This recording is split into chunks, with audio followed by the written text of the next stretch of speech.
Bem-vindos novamente a mais um episódio da Política de Tudo. Você sabe, aquele podcast maroto democrático sobre a política das coisas, porque afinal de contas tudo é política. Se você briga com seu namorado, é política. Se você tem que pedir um aumento, é política. Se você tem aquele colega de trabalho, aquela pessoa no ônibus que não quer fechar a janelinha na frente, é política. A política é a arte do convencimento, mas também é a arte do debate, das boas ideias. Afinal de contas, tudo é política. Do meu lado, um homem sempre muito experiente, muito elegante. Eu descobri recentemente que ele faz massagem tântrica. Ele que é jornalista, ele que é um analista político. Um homem sem igual. Eu aprendi a admirar, amar, virou meu melhor amigo, Murilo Neto. Nossa, assim, o pessoal vai acabar acreditando, né, nessas baboseiras que ele me apresenta Baboseira aqui no início, não, mas cada semana é uma apresentação diferente que ele improvisa, viu? Então, quero saudar aqui os nossos espectadores do YouTube, do Instagram, lembrando que a gente, para seguir a gente lá no Instagram, @Política de Tudo, nosso canal do YouTube, se inscreva, ative a sininho, ative a notificação, né? Siga a gente, mande seu comentário. Envie sugestões pelo nosso Instagram de quem que você quer ver aqui com a gente na bancada. A gente está indo aí para quase 15 programas já gravados, exibidos, né? Recentemente atingimos a marca de 1 milhão de visualizações no Instagram. Então a gente fica muito feliz. Obrigado a você que nos prestigia. 1.300.000. Passamos de 1 milhão, né? Então, 1.300.000 visualizações. Na verdade, acho que quando a gente exibir esse podcast, já vamos estar perto ali de 2 milhões. Mas agradecer com muita satisfação, né? Você que nos assiste, prestigia os nossos cortes. E como o Danilo falou, nós estamos aqui para oferecer um ambiente de discussão política, de debate, e mostrar para as pessoas que a política realmente influencia demais a nossa sociedade, as nossas vidas, como o Danilo colocou. Quando a gente, desde a hora que a gente levanta e vai abrir lá a torneira para lavar o rosto e escovar os dentes, ali aquela água para chegar na nossa casa, ela passa por muita interferência política, né? A qualidade da água, até a água chegar ou não, né? O esgoto, a luz, quando a gente acende o interruptor em casa. Então é por isso que a gente se motiva a vir aqui gravar o programa e receber convidados especiais, como hoje estamos recebendo aqui uma convidada muito especial. Vou fazer uma breve apresentação. Hoje, com muita satisfação, recebemos aqui Raquel Kobashi Galinatti. É isso mesmo? Dessa forma? É certinho. Isso. Ela iniciou a carreira como delegada de polícia em 2012, atualmente diretora da Associação dos Delegados de Polícia do Estado de São Paulo. Do Brasil. E ela é embaixadora do Instituto Pró-Vítima. Depois ela vai ter a oportunidade de falar um pouco aqui sobre essa nova função como embaixadora do Instituto Pró-Vítima. Ela foi eleita 4 vezes a melhor delegada de polícia do Brasil. Uma marca expressiva. Presidiu o Sindicato dos Delegados de Polícia do Estado de São Paulo por 2 mandatos, sendo a primeira mulher a ocupar o posto na história da instituição. Ela foi candidata a deputada estadual pelo PL e obteve mais de 50 mil votos. Ela atualmente é segunda suplente pelo partido, pelo PL, né? E vive aí, vai dizer como é que está essa expectativa iminente de assumir esse mandato como deputada estadual no estado de São Paulo. E aí, fazendo essa apresentação, antes de passar a palavra para a nossa convidada, dar as boas-vindas, agradecer a presença dela, vou pedir para o Davidson Carlos chamar a nossa vinheta e depois a gente já volta com o nosso querido amigo Dan Martins para fazer a nossa primeira pergunta. Obrigado, acompanha a gente.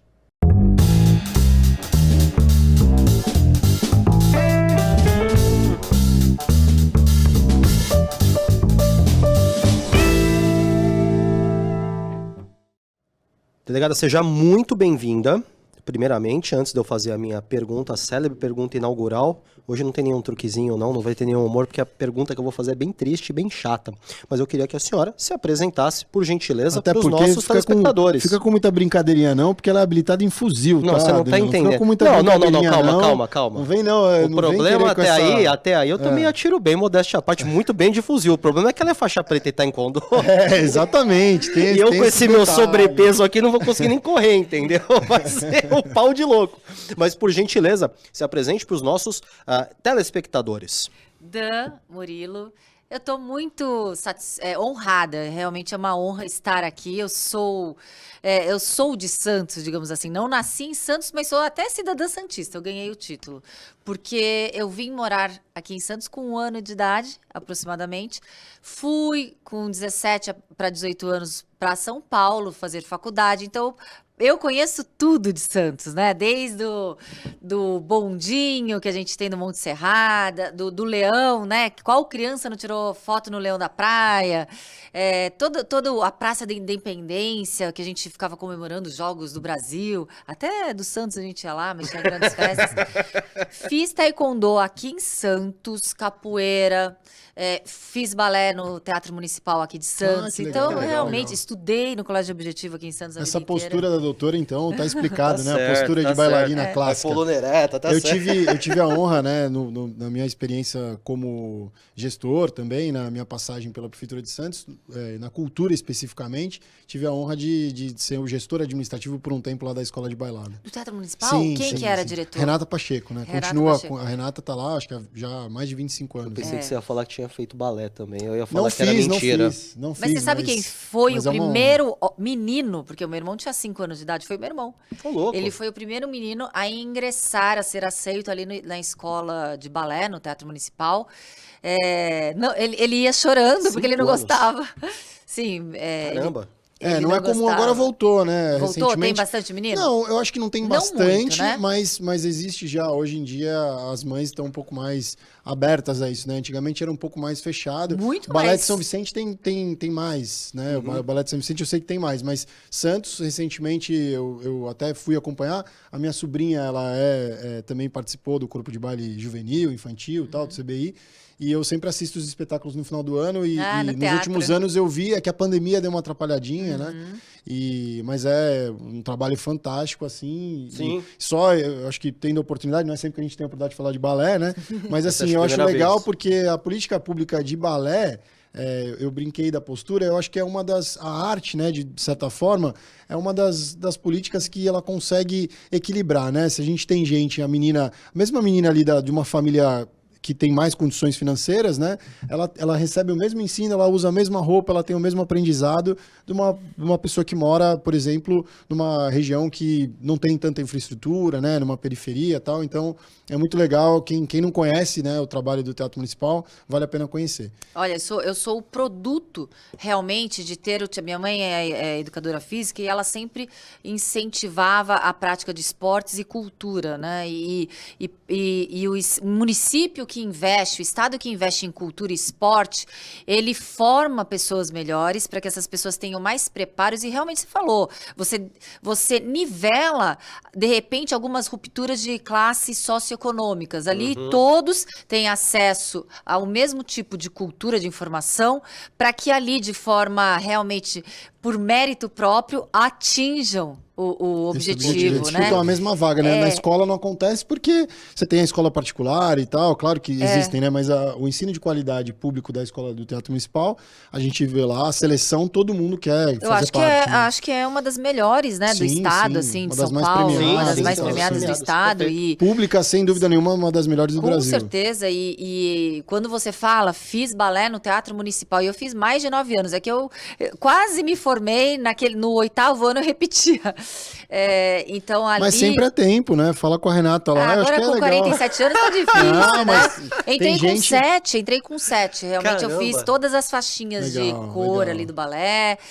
Mas continuei, fiz até um pouquinho acho que a Roseli Pustiliano ainda deve ter um corpo de baile aqui, né? Fiz parte do Andar, um pouco de dança contemporânea, mas também tem o lado da luta muito forte. Participei em campeonato santista de taekwondo, de capoeira, ou seja... Qual era a academia de taekwondo? Taekwondo foi tanto com o mestre Kim, como com o Fábio Goulart. Legal. Todo mundo treinou. Eu treinei um tempo. Treinou também? Sensacional. E capoeira foi com o mestre Parada. Legal. E também com o Valtinho. Legal. Mas Parada também teve um trabalho na prefeitura, legal, né? Legal. Então pode falar aqui de Santos que... Goulart é gente boa pra caramba, foi um ótimo treinamento, era um bom professor. Pode falar de Santos que eu entendo tudo. Legal. A minha pergunta, delegado, vou ser muito sincero, ela não tem muito a ver com o lado bom das coisas, né? A gente cada dia agora vê mais notícias e violência contra a mulher de uma forma extremamente agressiva. E hoje ela penetra em caminhos da sociedade que até me assustam um pouco. Recentemente vi uma matéria, acho que foi anteontem, sobre o uso das mídias diferenciadas mais digitais, como um Discord, um Reddit e um vagabundo, para falar assim em português claro, um vagabundinho, porque é uma criança criminosa, aliciando meninas de 11, 12 anos a cometerem atos horrendos, tenebrosos, macabros, de violência contra animais, a estripamento, a automutilação, a exposição sexual. A mulher hoje ela não tem mais lugar onde ela esteja segura da faixa mais baixa de idade, bebês, crianças, mulheres com doença, debilidade, até idosas. Hoje são atacadas de formas cruéis, covardes e N maneiras. A violência sabe muito bem, tem N faces. Hoje, para você ser uma mulher e se sentir bem, na sua opinião, precisa ser delegada e estar armada, e mesmo assim ainda acreditar que talvez, né, o mundo seja um lugar meio cruel para elas, ou não? Elas têm futuro mais tranquilo pela frente, talvez aí um lugar onde elas possam não se sentirem ameaçadas 24 horas por dia. Eu acredito que não só as mulheres, porque a pauta realmente a gente tem falado e a imprensa tem noticiado muitos crimes realmente hediondos contra mulheres, mas a gente pode ampliar isso. A gente pode falar em vulneráveis, que são crimes que ocorrem geralmente na clandestinidade, entre quatro paredes, principalmente no contexto doméstico familiar. Quando a gente fala de crimes praticados através da internet, antes achávamos que tínhamos segurança dentro dos nossos lares, mas agora não. Os criminosos migraram para os dispositivos digitais e permanentemente eles podem perpetrar os crimes. Então, eu acredito que os vulneráveis como um todo, inclusive o maior índice de crimes sexuais é praticado contra crianças, um número maior do que até o praticado contra mulheres. A gente tem que mudar um pouco essa leitura que a gente tem de leis muito benevolentes e que não dão exemplo da punição correlata para que a população saiba e tenha certeza da justiça, que tenha certeza do castigo. Então, e aí eu vou falar de uma teoria criminológica, que é a teoria da janela quebrada. Todo mundo já ouviu falar. É uma teoria que foi da escola de Chicago, criminológica, e ali, basicamente, um experimento foi feito, né? Um experimento, vocês sabem a teoria? Sim, sim. Sabe? Então, esse experimento dos carros, em que um carro foi colocado num lugar bem periférico de Nova York e o outro um bairro de alta classe na Califórnia. Um carro abandonado. Um carro abandonado. Quebrado. Ambos estavam abandonados, só que muito rapidamente em Nova York, naquele local, ele realmente ficou completamente depredado. Agora, na Califórnia, não. Ele continuou intacto uma semana. Mas a partir do momento que as janelas estavam quebradas, na mesma velocidade, os carros foram realmente surrupiados e os objetos furtados e destruídos. Depenados, eu vi que sumia tudo no tudo, carro. até motor, tudo. Exatamente. E aí eu falo realmente dessa mensagem que o Estado dá com a benevolência, com leis frouxas, com leis largas e elásticas para os criminosos. Hoje a gente fala num excesso de direitos para quem pratica crime e uma ausência de direitos e exercício dos seus direitos no Estado democrático para quem está cumprindo a lei e a regra. E falando nisso, tem tudo a ver com a nossa pauta, inclusive na representatividade também no Instituto Pró-Vítima. Desde 2020, a gente tem o Estatuto da Vítima para que a gente tenha esse estatuto aprovado o mais rápido possível. Porque o que a vítima figura? E aí não só mulheres, tá? A vítima figura como mero objeto do sistema de justiça. Mero objeto, vou repetir. A vítima figura como mero objeto do sistema de justiça a partir do momento que ela somente instrumentaliza o processo penal para uma condenação do criminoso. Ela está abandonada e relegada pelo Estado. Ela não tem a proteção que a sua vida foi destruída, dos seus familiares, toda a estrutura desta vítima foi destruída, mas o Estado não dá o suporte. Diferentemente do criminoso e da família do criminoso. Quando o criminoso está no sistema penitenciário, até auxílio reclusão Sim. Existe no Brasil. Qual é o auxílio que o Estado dá para a vítima? Zero. Então, esse olhar em que a vítima ela fica relegada em terceiro, quarto ou até um plano de objetificação faz com que mensagens de forma a penetrar no inconsciente popular permeiam da impunidade. É algo que é muito simples. Exemplificando um pouco daquilo que a doutora está colocando, é um pouco da história do sujeito que recebe da justiça, né, uma pena, né, de restrição de proximidade de espaço, né? Você tem que ficar a tantos metros de distância da vítima, né? No caso de um abusador, de um cara que bate na esposa, na mulher e tal, que comete algum crime, tem um nome, né, para isso, que é as medidas restritivas, né? As medidas protetivas de urgência. Sim, exatamente. E às vezes tem essa restrição, só que o sujeito vai lá e não respeita a restrição e às vezes mata a vítima, né? E é aquilo que a gente falou, na contramão disso, nos últimos anos a gente vem observando uma mudança. O Guardiã Maria da Penha, né? Algumas iniciativas no sentido de oferecer um alento, né? Vamos dizer assim, olha, a gente está por aqui. O Guardiã Maria da Penha, quem não sabe do que se trata, às vezes você treina uma equipe da Guarda Civil Metropolitana, da Guarda Municipal, para pelo menos ter um acompanhamento, né? Um monitoramento para aquilo que é mais grave, né? Se ela sofreu uma ameaça de vida, para saber se o cara tá indo lá, mesmo com a restrição, se ele voltou, tal, para que ela se sinta um pouco mais, pelo menos, acolhida pelo Estado. É mais ou menos isso, doutora? Perfeito. E nada adianta termos leis, inclusive a gente tem uma das 5 melhores leis do mundo na proteção das mulheres que são vítimas de violência doméstica. Que seria a Lei Maria da Penha, Lei né? Maria da Penha, de violência como um todo. Nós temos, inclusive, em contrapartida, figurando naqueles países que têm dados, né? Tem dados noticiados de crimes, porque existem países que são subnotificados as chamadas cifras negras e a gente tem vários. Tanto os países árabes ou até mesmo na África, a gente não tem dados ali de violência, que podem até ser piores. Mas daqueles que retratam ali aquelas estatísticas, o Brasil figura também como um dos 5 países mais perigosos para mulheres. E é um dado alarmante, porque até a ONU ela vem fazendo pesquisas em comissões que versam a proteção da mulher vítima de violência, e é uma epidemia mundial. A gente viu que passamos por uma epidemia mundial, sim, que foi a Covid-19, mas foi realmente o campo fértil e estratégico para os agressores de vulneráveis, que é o monitoramento constante da vítima e o cerceamento do contato social. Então, o isolamento social é uma das estratégias para esses agressores. Então, a rede de apoio... mais vulneráveis. Tal, crianças, idosos, dentro, elas ficam confinadas, exato. E essas crianças, essas mulheres, elas tinham redes de apoio quando, nos seus trabalhos, escolas. A escola é algo muito importante para detectar que aquela criança está sendo vitimizada, né? O professor às vezes tem aquela leitura, né, de que tem um comportamento estranho. A criança muda o comportamento automaticamente quando sofre violência em casa, né? Exatamente. Eu ia perguntar para a doutora, ela fala, por exemplo, em leis frouxas, né? É um pouco daquele dilema, né? Com perdão, assim, da informalidade, para falar o termo. A gente não sabe quem nasce primeiro, se é a galinha ou se é o ovo, se é o ovo ou se é a galinha.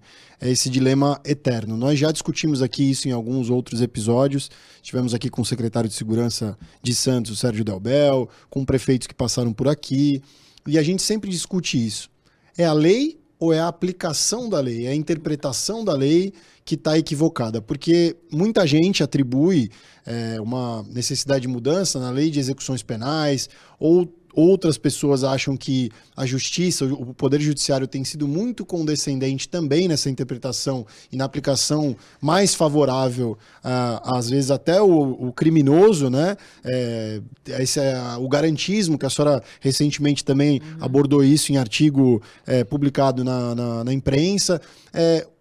Quando fala lei frouxa, é a lei que precisa mudar ou é o judiciário que tem que mudar esse comportamento? Nós temos sim leis que... Por exemplo, a gente vai falar o crime de ameaça. O crime de ameaça é você ameaçar alguém, anunciar que alguém irá morrer com requintes de crueldade, Aliás, deixa eu fazer um paralelo, que eu vou remetendo, que eu lembro que o Jason brasileiro, ele é aqui da Baixada Santista, né?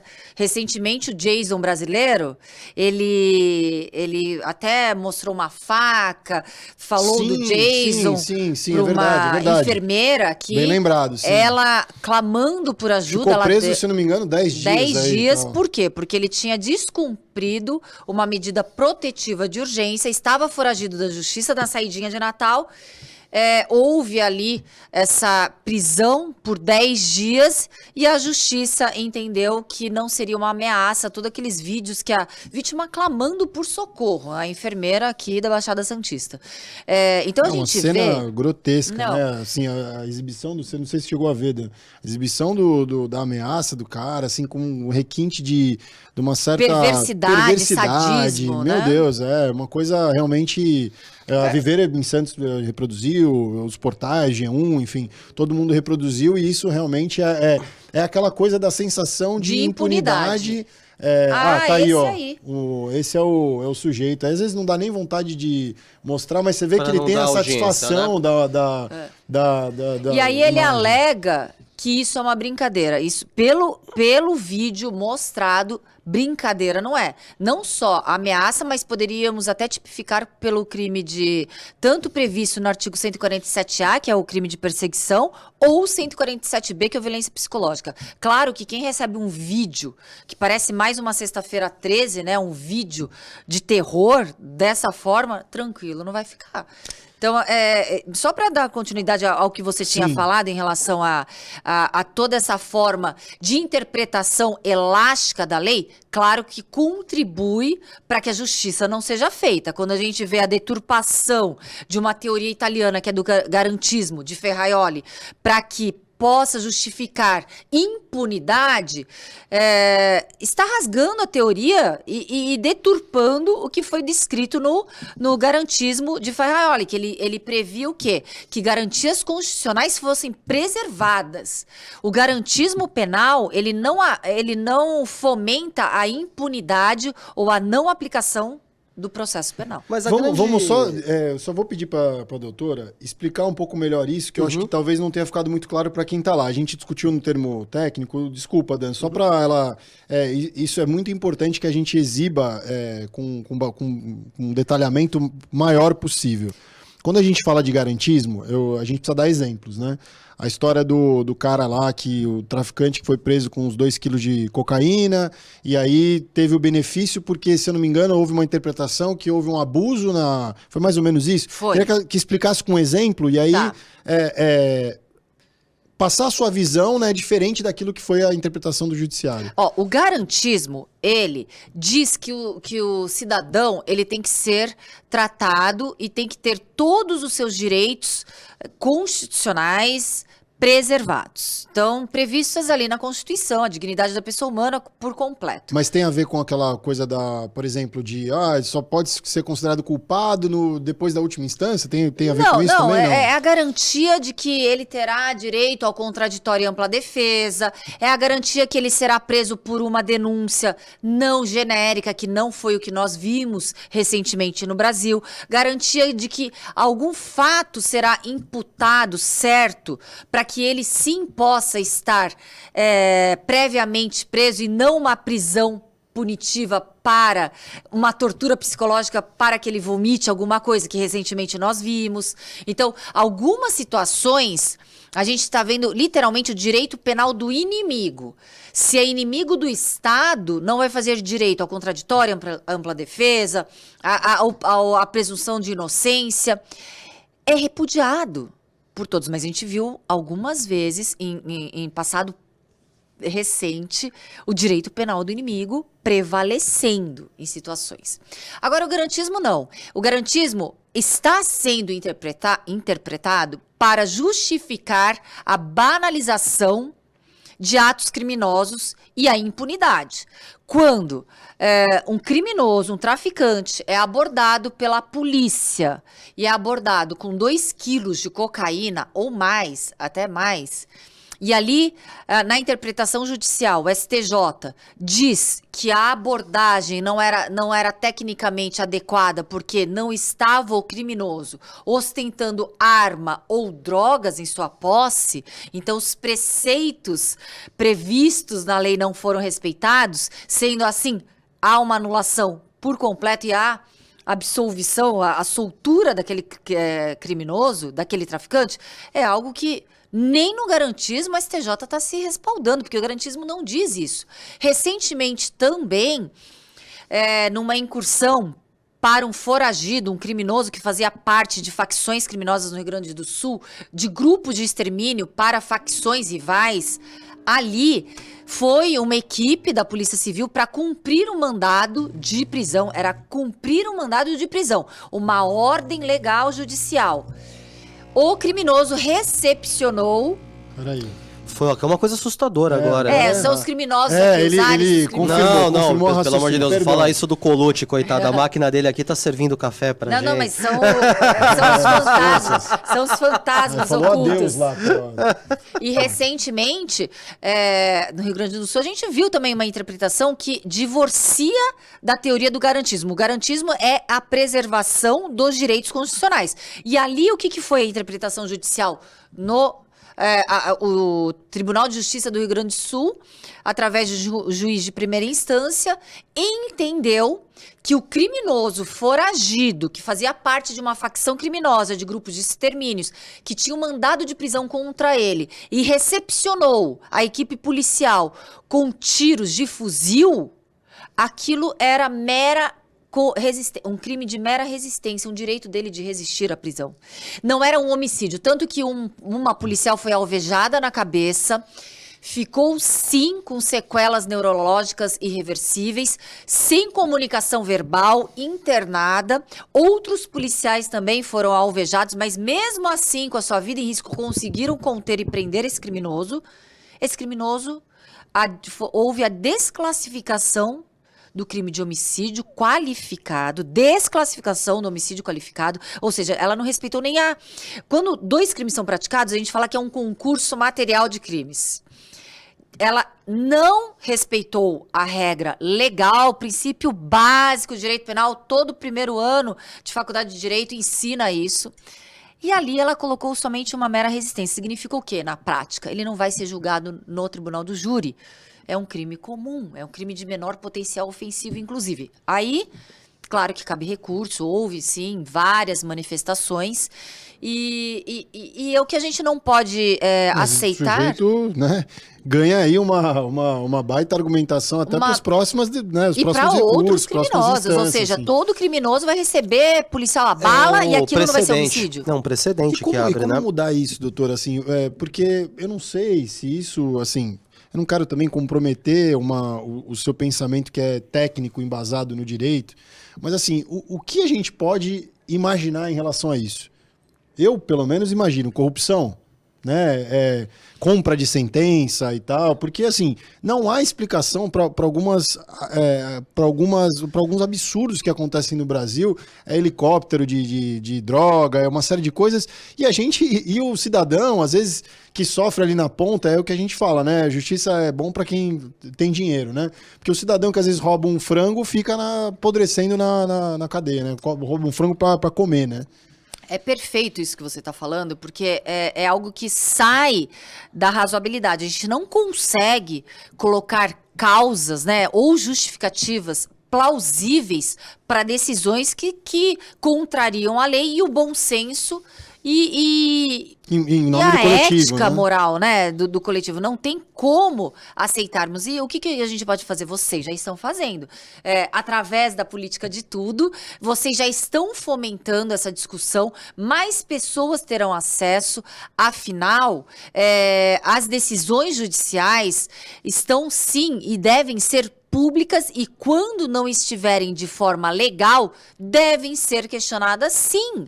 Porque é por isso que a gente tem que ter um balanço, uma contrapartida entre os poderes. A gente não pode ter poderes que façam ou tenham as suas decisões de forma absoluta.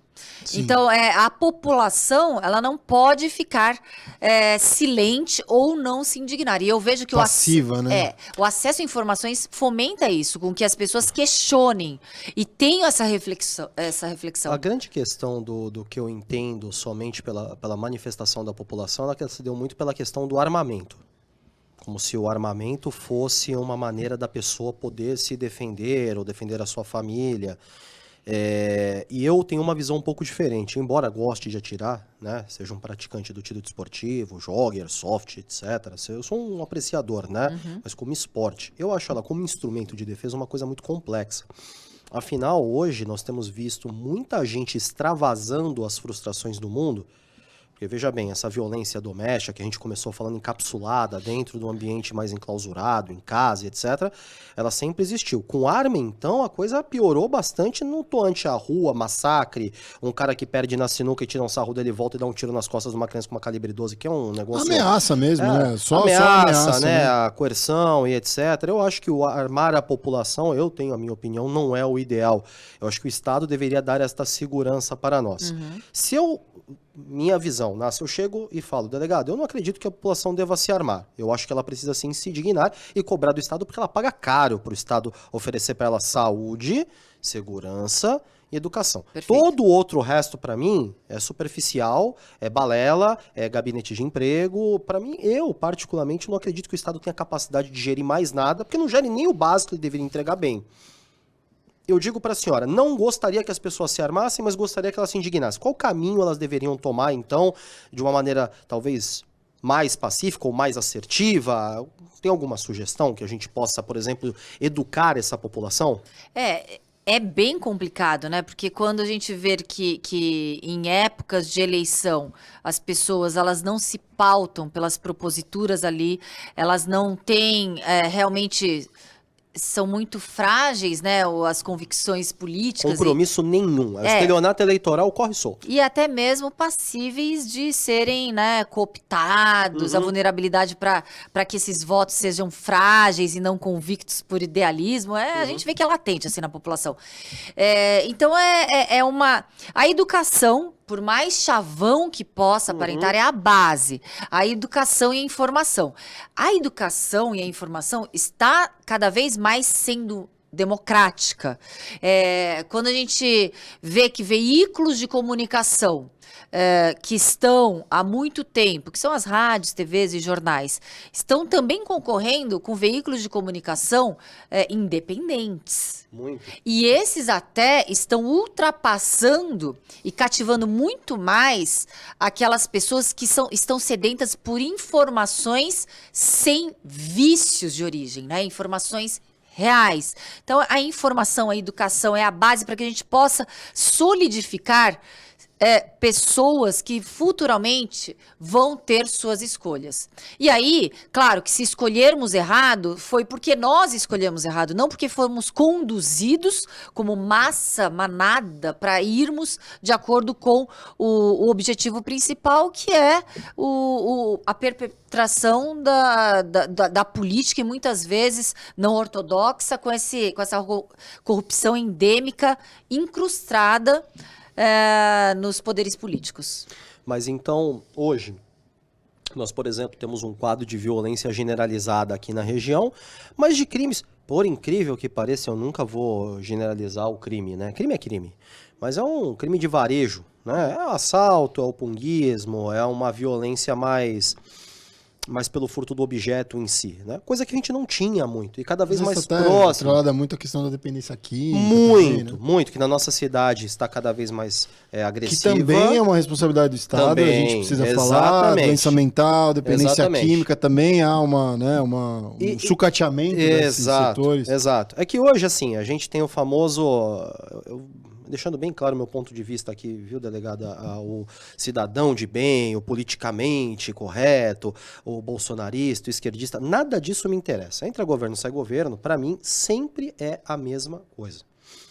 Hoje, a gente joga muito nas costas do município essa questão da violência que a gente está vivendo, porque nós vivemos dentro de uma cidade, né? Mas o Estado, para mim, ele tem um papel extremamente importante. E eu acho que, por mais que a gente precise sim investir em segurança, Eu tive a possibilidade agora de visitar Cuiabá, né? Fui fazer um trabalho nosso dentro dos presídios. É um presídio que passou por uma situação lá horrenda de tortura com os reeducandos, né? Que de reeducando não tem nada. Não. A gente estava educando, na verdade, eles pro crime. O cara entra lá, é torturado, tratado igual um animal, ele vai sair para descontar na sociedade, é óbvio, né? Aí chega que ele não tem emprego, ele já aprendeu lá dentro a fazer tudo errado, todo mundo bateu nele, roubou ele, sacaneou ele, vai matar aqui fora. Então, assim, eu acho que a questão da educação, da reeducação, isso é uma coisa extremamente importante. Mas o hoje está difícil. Hoje está difícil. A gente não pode esperar o amanhã, né? Para que a população tenha educação, segurança, saneamento básico. Hoje aí, talvez metade dos domicílios no Brasil não tem um sanitário. Né? As pessoas usam vala ainda. Então, para pensar nisso, é um absurdo em 2023. O futuro tá ali, mas ele não chegou ainda. Hoje ainda é violento. E eu não acho que as pessoas tenham esse direito a sair dando tiro no vagabundo na rua, porque elas vão acabar se matando, na verdade. A senhora discorda de mim? Ou existe, sim, um trabalho que a gente possa fazer? Claro, o nosso podcast serve para isso, para levantar esses assuntos, né? E tentar criar um debate e ver se alguém se indigna com isso. Ou eu tô equivocado, isso é uma utopia, e o negócio é mesmo botar o ferro na cintura e passou o cara ali e a gente tou nele. Eu concordo em partes. Certo. Eu concordo quando você diz que a segurança pública é dever do Estado, até porque está previsto no artigo 144, mas é uma responsabilidade de todos. Quando a gente fala em armar a população, é algo completamente diferente de falarmos em segurança pública. Nós estamos falando em direitos individuais. Quando o Estado trata como necessário ter que tutelar as vontades individuais do cidadão, o Estado não dá o crédito para a população, digamos, de bem, que cumpre regras, que paga imposto, que tem todos aqueles preceitos objetivos cumpridos e correlatos para que possa ter, por exemplo, uma arma. Preceitos objetivos.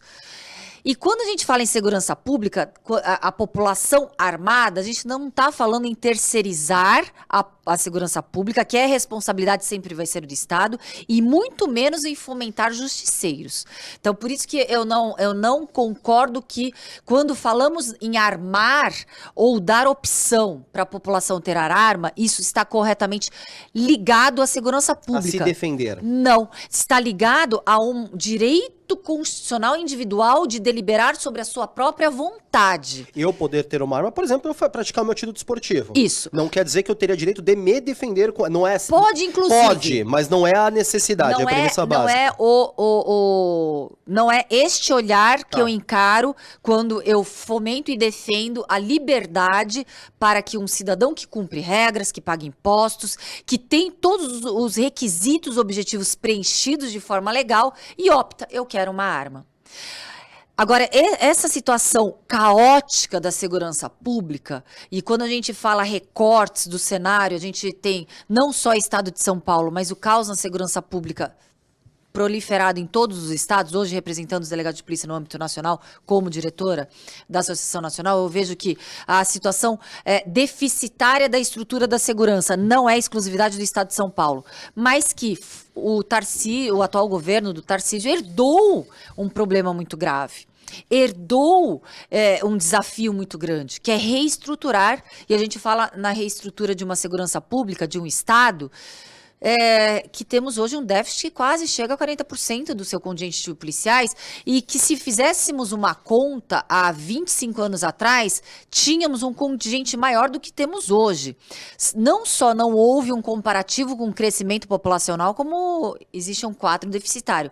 Então é claro que todas essas medidas, concordo aí com você, devem ser para ontem, imediatas.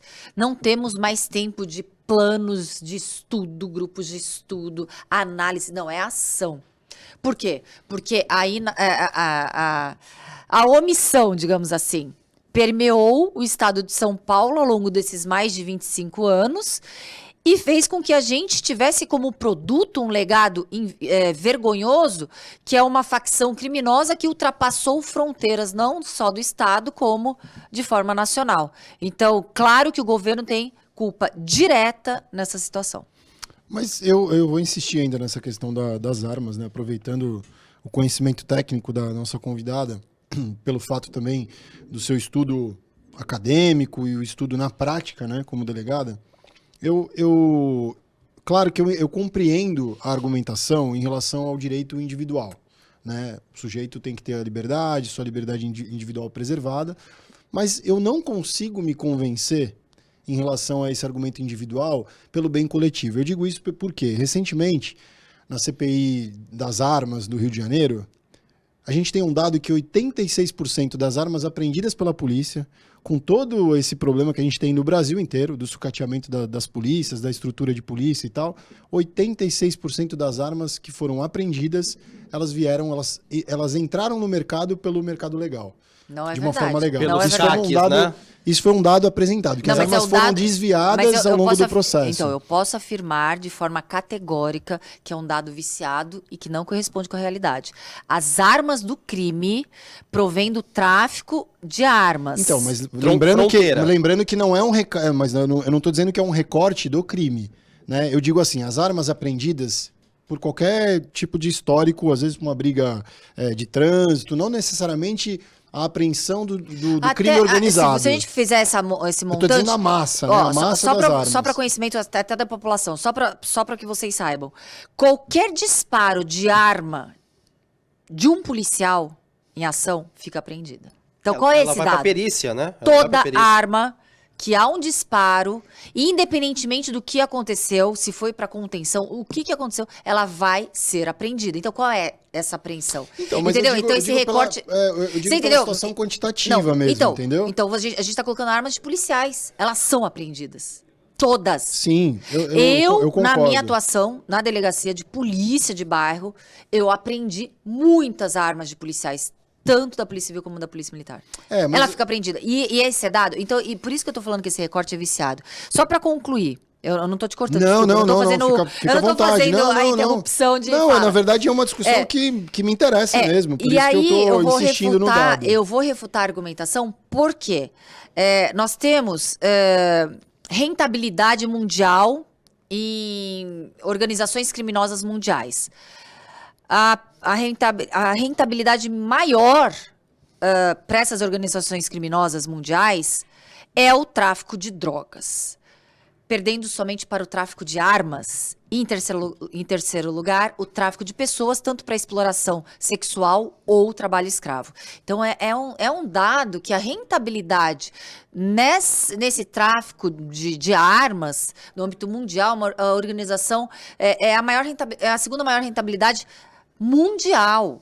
E quando eu afirmo que as armas do crime são armas provenientes de tráfico que vêm de forma ilícita para o país, sim, armas até com maior calibre, de calibres até bélicos, né? De 50, pelo amor de Deus, derruba helicóptero. E que a polícia não tem acesso. Claro. Então é algo que quando a gente fala que ali, cadê o controle? Quando a gente fala, vamos controlar as armas, qual é o controle? É da mesma forma, daí eu vou entrar numa polêmica maior, tá? Qual é o controle dessas armas criminosas? Qual é o controle?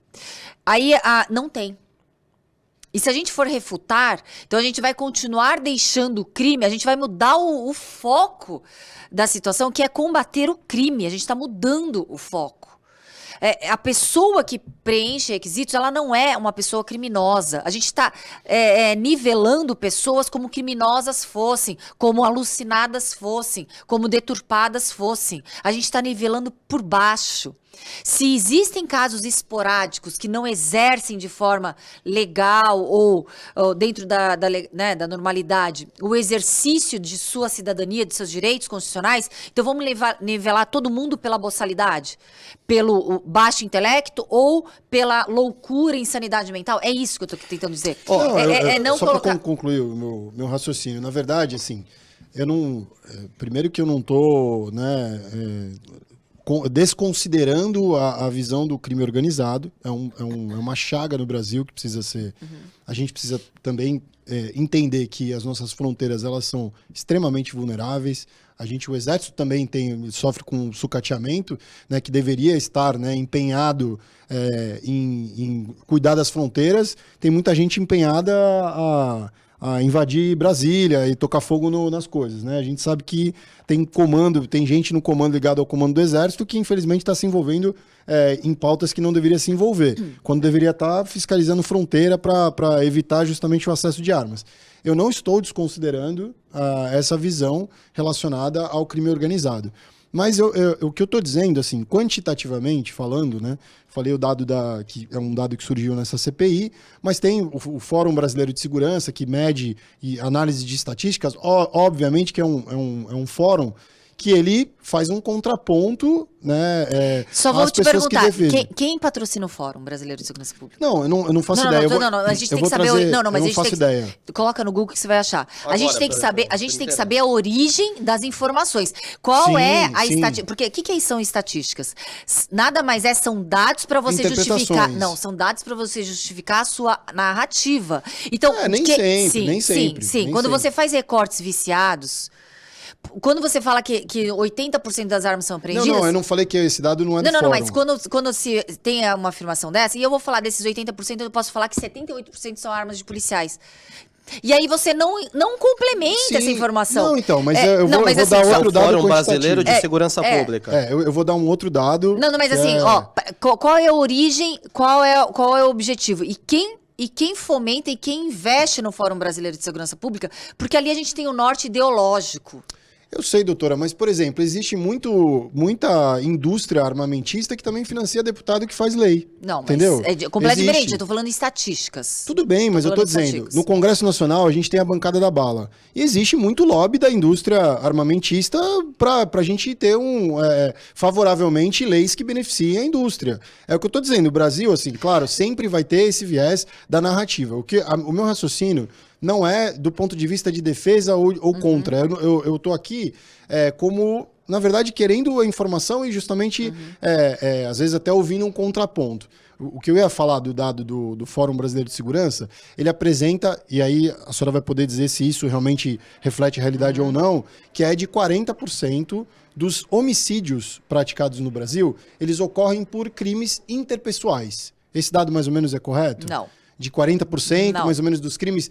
Não necessariamente, por exemplo, por uma ou a guerra do tráfico, ou por por exemplo, um homicídio culposo ou uma situação de um latrocínio. O que eles divulgam, né, são dados mais recentes, é que cerca de 40% dos crimes praticados no Brasil são realizados por motivações interpessoais. Por uma briga, como ele colocou lá, ocasionado pela sinuca, por uma briga num bar, por uma situação como essa.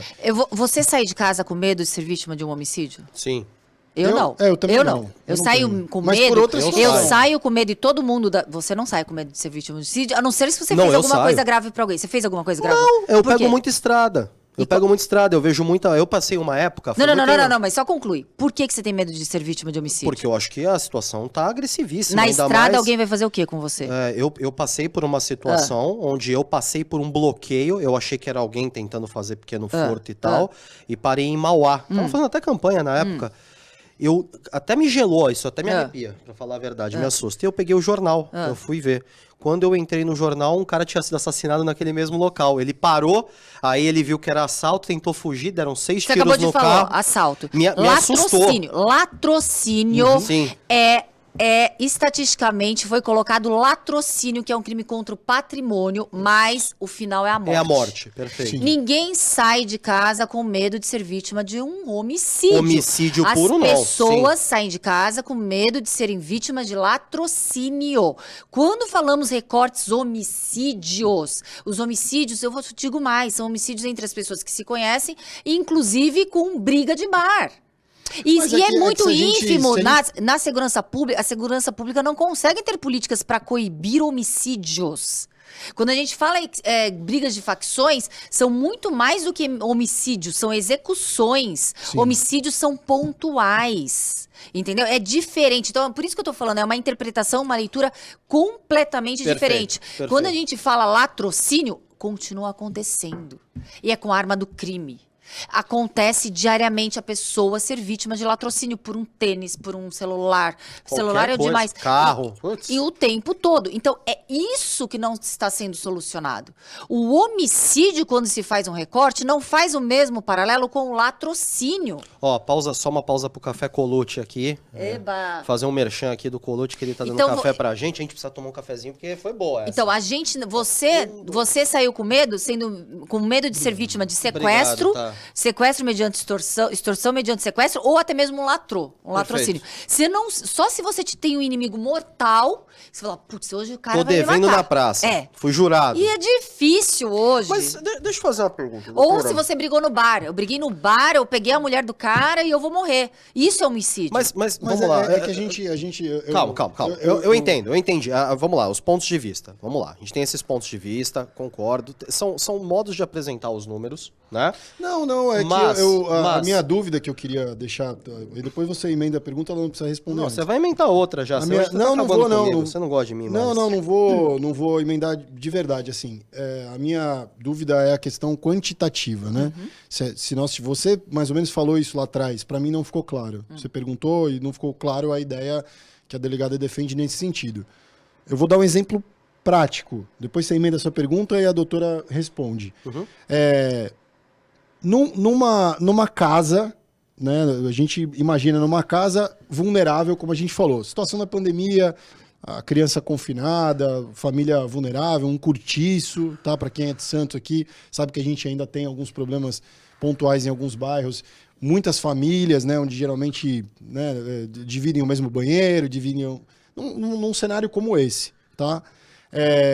Que a gente tem ali 3, 4 famílias discutindo e tal, e a criança, algumas crianças morando.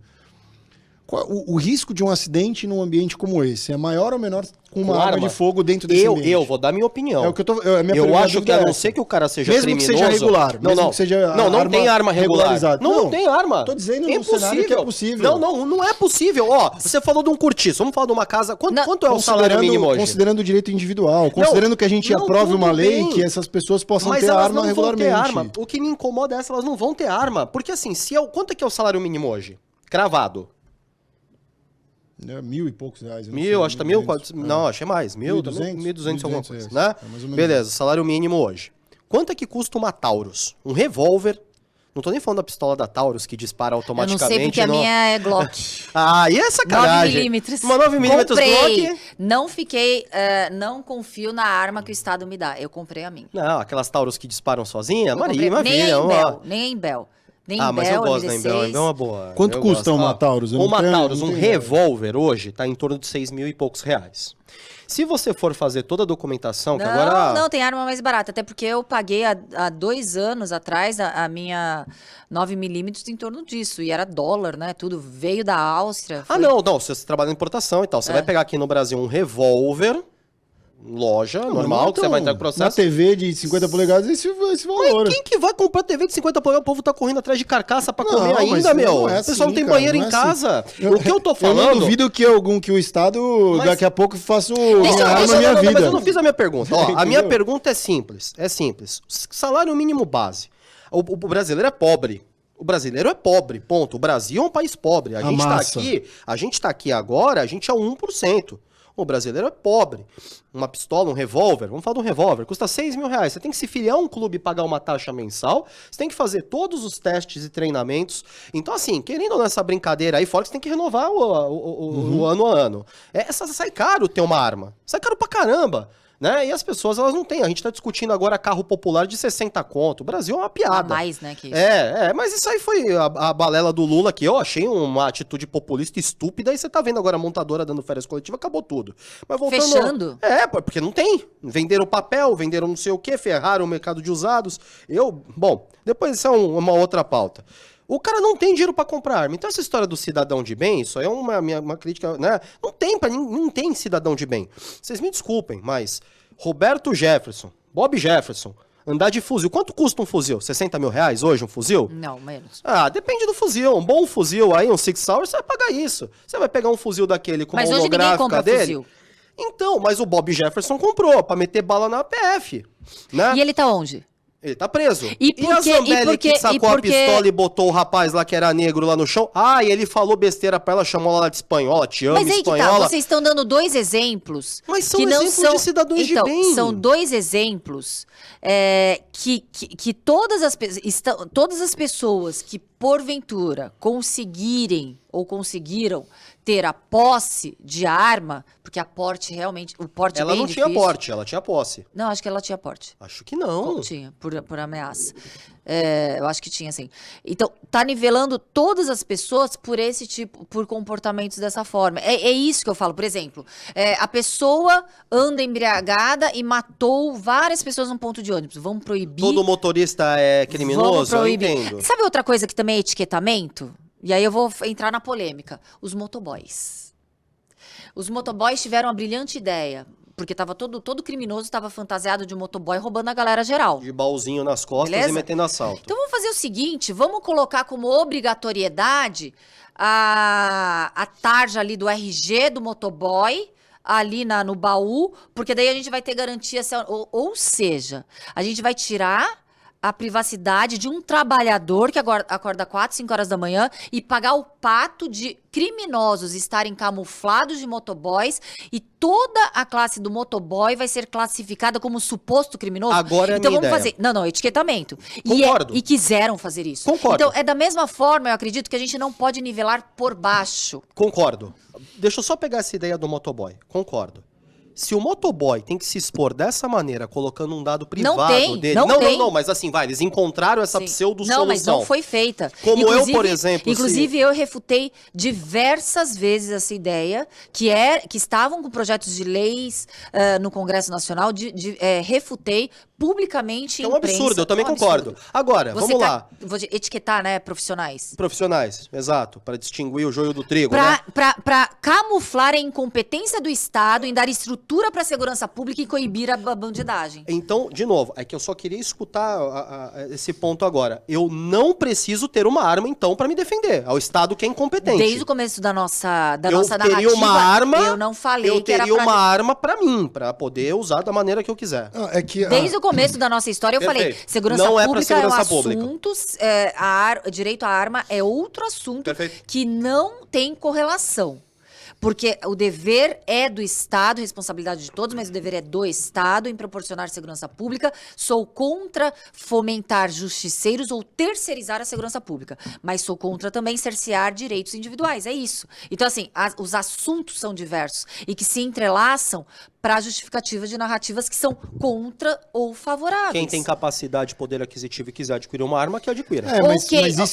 Mas isso é o que me incomoda. É justamente isso, é capacidade e poder aquisitivo. Mas não deveria te incomodar mais o ladrão? Não, mas isso me incomoda. Que tá com a arma. Mas isso eu deixei muito claro. E a incapacidade do Estado em coibir esses ladrões. Sim. E o foco não deveria... O sujeito armado, por mais que ele esteja habilitado... Mas eu não vejo narrativas, eu não vejo defesas públicas. Eu não sou contra, doutora, eu não tô dizendo. Não, mas assim, não tô falando de você, tô falando, eu não vejo essa discussão sendo fomentada. Como com paixões é fomentado o desarmamento, vamos fomentar o desarmamento. Eu não vejo paixões em fomentar, vamos combater o crime, vamos exigir do Estado estrutura para o combate ao crime, vamos exigir que criminosos tirem as suas armas. Por exemplo, receptação, toda a peça de receptação é manchada de sangue. Eu não vejo esses movimentos... Batendo em ferro velho, batendo em... É manchado de sangue uma peça de receptação, seja um celular, seja um pneu... Mas seja quando o Jair Bolsonaro não foi eleito, não foi um movimento? Foi um movimento popular. Porque, ó, veja bem... Eu acho que falar que o Bolsonaro foi eleito por um movimento popular é muito... Não, ele foi, porque a pauta... Não, calma, mas assim, já foi um movimento. Teve uma conjuntura de fatores. Tudo bem, mas assim, a pauta Moro e a política dele, né, de não tolerância ao crime organizado e etc., que eu tenho, não sei se é favorável, eu sei que gosta muito do Tarcísio, inclusive eu tenho gostado bastante do governo dele. Agora eu acho o Bolsonaro uma tristeza, uma lástima, né? Pra mim, outro estelionatário eleitoral. E outra, descartou o Moro assim que ele se elegeu, já tava com um projetinho ali pra escantear. Aí que tá. a eleição do Bolsonaro, e eu admito, zoe quem quiser, tire sal, eu votei no Bolsonaro na primeira eleição. Primeira, não essa segunda eu nem saí de casa, não perdi meu tempo.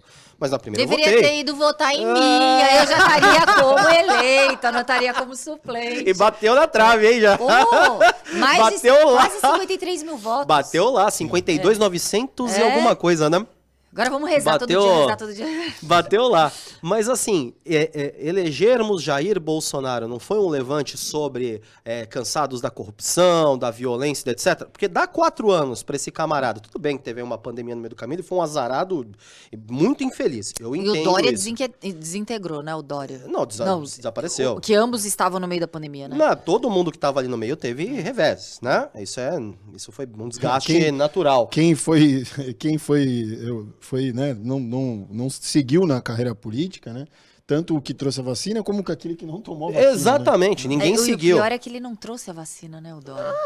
Mas assim, foi um desgaste Ele natural. foi bom em marketing, mas aí todo mundo viu que o marketing era mas vazio. eu acho que houve... a política também é feita de gestos, né? Eu acho que o gesto dele, a postura dele sempre foi no sentido... assim, eu posso estar tranquilo que eu não votei no Dória, não votei no Bolsonaro, então eu posso falar dos dois de uma forma muito clara. Votou na Moeda. Não votei na Moeda, mas eu tô dizendo... no caso do Dória, eu acho que o gesto do Dória foi pró-vacina e o gesto do Bolsonaro foi... O gesto do Dória foi marketing. Tudo bem, eu já ouvi mas isso. foi um marketing pró-vacina. Não. Pró-vacina. Não, eu acho que sim, né? Não, porque não foram distribuídos materiais de proteção individual, nada de estrutura para proteger o policial. Mas a gente não tá... ou aqueles Mas não, caras- você tá deturpando o negócio aqui. Ó, a pergunta era muito simples. A gente falou sobre movimento popular pela questão da defesa, Sim, né? sim. Ter votado no Bolsonaro para escolher um presidente que se elegeu com essa pauta contra o crime organizado, leis duras pelo Moro. Isso não é uma forma do povo se posicionar, eu saindo não do concordo PT por que anos não. e entrando para um governo mais à direita, mais contra a criminalidade? Conservador, Eu né? não concordo que tenha sido esse o fator que à época o Bolsonaro foi eleito. Existiram outros fatores que contribuíram de forma preponderante para a vitória. Não, inclusive ele teve a jornada do herói. Ele era o antagonista do governo que estava ali, à época, recém-impeachmentado, né, e etc. Tomou uma facada, quase morreu. Ele não participou de debate, ele não apresentou propostas. Então, foi uma indignação de uma jornada de herói, em que ali foi desenhado de forma realmente triste, porque quase perdeu a vida ali, etc. Ficou com sequelas, né, fisiológicas, inclusive com várias intervenções. Então, eu acho que foi uma conjuntura de fatores. Não que o Bolsonaro tivesse as suas propostas aceitas pela população. Eu acredito que, inclusive, Validadas. o Lula não Eu acho ganhou a que- eleição porque as pessoas são benevolentes e acreditaram no Lula novamente. Foi mais a rejeição daqueles que não gostaram da atuação do Bolsonaro que fez com que Lula estivesse ali na risca. O Lula Concordo. não está de forma legítima no poder a partir do momento que a gente não fala, Aí eu eu não votei... concordo. Não, de Eu forma concordo. legítima. Não, só vou complementar. Não é de forma legítima, eu não estou questionando... A legitimidade das urnas. Não, eu estou tá. falando de legitimidade semântica, de Ele não ganhou por conta própria. Não, foi ele por uma ganhou rejeição. porque se você for perguntar para a maioria das pessoas que votaram pro Lula, que hoje já estão arrependidas, inclusive jornais de esquerda refutando o endeusamento de pessoas que são realmente que deixam a população comendo do lixo, que é o caso da Venezuela, né? O Fórum de São Paulo, que ele participou recentemente, Como é que é o ele nome questionou até a daquele cara? democracia. Maduro? O Maduro, Não, O ele que foi que eu na acho? Nicarágua também.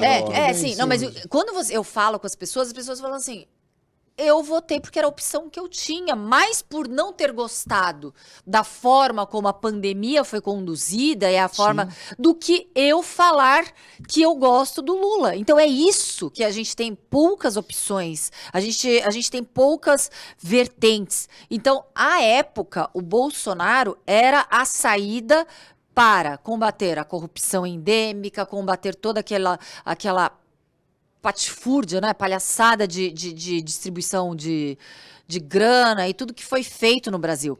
E a gente teve ali uma resposta da mesma forma que teve na Itália. Na Itália, Operações Mãos Limpas, o juiz foi assassinado, né? As leis ficaram menos duras, mais fracas, porque a população não quis o endurecimento das leis para que tivesse o reflexo nela, diferentemente no Japão. No Japão houve endurecimento realmente da corrupção. A gente tinha duas saídas. Ou o Brasil se equiparar ao que aconteceu na conjuntura da Itália, ou se tornar realmente um país que vá caminhar realmente de forma efetiva no combate à corrupção. A gente retrocedeu. Agora, assim, não estou falando por paixões políticas, mas o que foi feito na cassação do mandato do Dallagnol não tem embasamento técnico, legal. O que fizeram na cassação agora do Bolsonaro também não tem embasamento técnico. Mas e aí eu vou ter que provocar, porque é uma situação que eu acho que é legal, uma opinião do exercício do direito. Uhum. E aquela coisa do Dallagnol da prova por convicção? Será que ele não provou do mesmo veneno? Não, mas a gente está falando dele. Então, dele. Eu sei, mas então, eu tô dizendo gente... daquilo que ele se garantiu para conseguir não. o que ele queria, que era tirar não. o Lula da eleição. Sabe o que a gente tá falando? O objetivo Sabe o que a gente tá falando? A gente primordial. tá falando, então, que a gente não vai ter mais cidadãos que tenham garantias constitucionais e vamos tratar cidadãos como os inimigos do Estado. Mas o Lula também foi tratado assim como o Bolsonaro talvez esteja sendo... tratado da mesma maneira. Está sendo tratado agora que a gente está questionando, então, né? O Lula, ele não Alexandre foi de Moraes. Não, estou dizendo do Bolsonaro. Não, do Bolsonaro. Não, o Lula não foi absolvido. Mas eu estou trazendo para o Bolsonaro. Da mesma forma que a gente olha, tem um olhar crítico por esse movimento agora, que a gente está gravando hoje no dia que foi consolidada a inexigibilidade do ex-presidente Jair Bolsonaro. Vai ficar 8 anos, se não me engano, né? Inelegível. Inelegível, sem poder 2030. disputar nenhuma eleição. Muita gente está atribuindo isso, mas é uma perseguição, não estão se dando de ideia. Eu estou dando um comparativo. Mas quando a gente analisa o processo que condenou o ex-presidente Lula, que levou o ex-presidente Lula para a cadeia, e a gente está falando isso, às vezes a gente até foge um pouco disso, porque eu não gosto de ficar discutindo problemas do passado, a gente ficar remoendo, porque não vai mudar a história. O Lula já foi preso, voltou, saiu candidato de novo e se tornou presidente. Não vai ficar discutindo lá.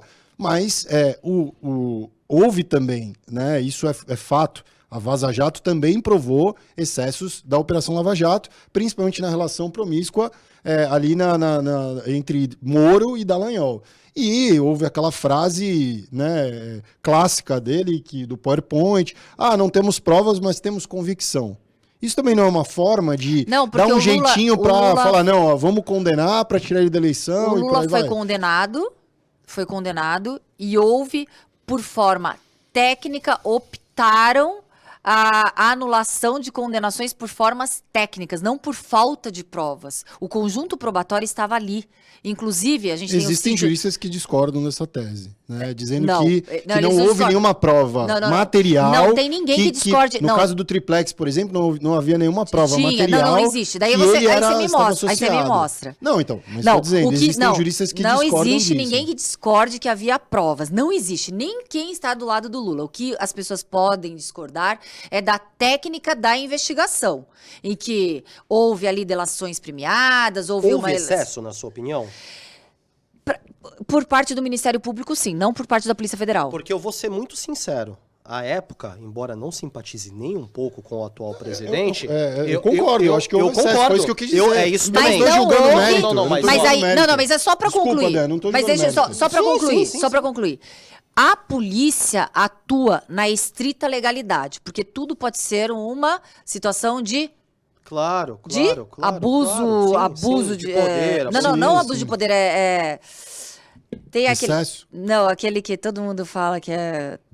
Bom, enfim, eu vou levar o nome. Desacato? Não. Quando a polícia abusa e viola preceitos processuais, você pode falar que a polícia está atuando com abuso de poder, abuso né? De poder. E ali a polícia sempre segue à risca preceitos legais. Se os preceitos legais não foram seguidos pelo Ministério Público no âmbito da coleta das delações premiadas, e do modo como elas foram divulgadas e porque tratadas. Não, porque tudo é público. Não, mas a tecnicidade. A prova da Polícia Federal, eu concordo. A tecnicidade. Aí o que acontece? Houve prova. A anulação foi um malabarismo jurídico.